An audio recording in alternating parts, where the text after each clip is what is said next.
దక్షిణ అయోధ్యగా ప్రసిద్ధి చెందిన భద్రాద్రి కొత్తగూడెం జిల్లా భద్రాచలంలోని శ్రీ సీతారామచంద్ర స్వామి వారి దేవస్థానంలో జ్యేష్ఠ పౌర్ణమి సందర్భంగా సోమవారం జ్యేష్ఠాభిషేక మహోత్సవాన్ని వైభవంగా నిర్వహించారు.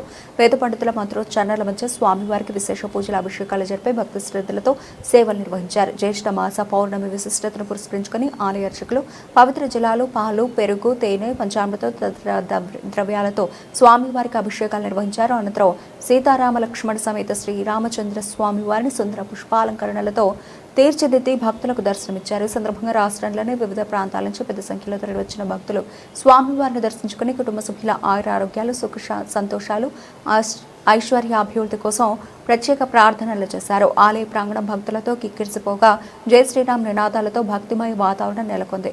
జ్యేష్ఠ పౌర్ణమి సందర్భంగా నిర్వహించిన ప్రత్యేక అభిషేక సేవలను తిలకించిన భక్తులు ఆధ్యాత్మిక అనుభూతిని పొందామని పేర్కొన్నారు.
జ్యేష్ఠ పౌర్ణమి సందర్భంగా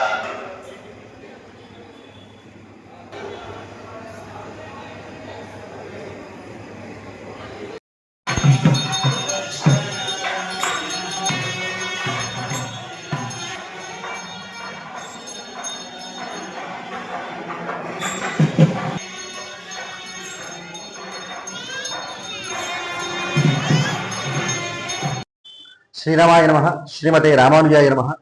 భద్రాచల క్షేత్రంలో జ్యేష్ఠమాసాన్ని పురస్కరించుకుని జ్యేష్ఠాభిషేక కార్యక్రమాన్ని నిర్వహించడం జరిగింది.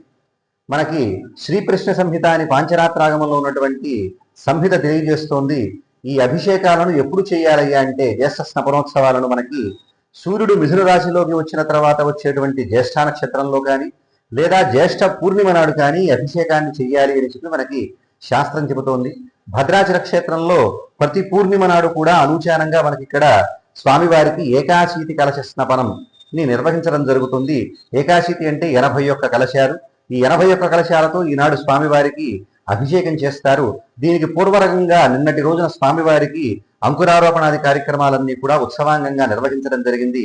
అగ్ని ప్రతిష్ఠ, అలాగే రక్షాబంధనం మొదలైనటువంటి కార్యక్రమాలను, అలాగే కలశ స్థాపనాది కార్యక్రమాలన్నీ కూడా చేసుకుని ఈ నేటి ఉదయాన్నే స్వామివారికి నిత్యార్చనాదులు అన్నీ కూడా ముగించుకుని ఆ తర్వాత స్వామివారి యొక్క ఏకాశీతి కలశ స్నపనానికి సంకల్పాదులు మొదలైనటువంటివన్నీ కూడా చేసి ఒక క్రమ పద్ధతిలో ఈ స్నపనంలో ఆవాహన చేసినటువంటి కలశంలో ఉన్నటువంటి విశేష తీర్థాన్నంతా కూడా స్వామివారి పైన అభిషేకించడం జరుగుతుంది.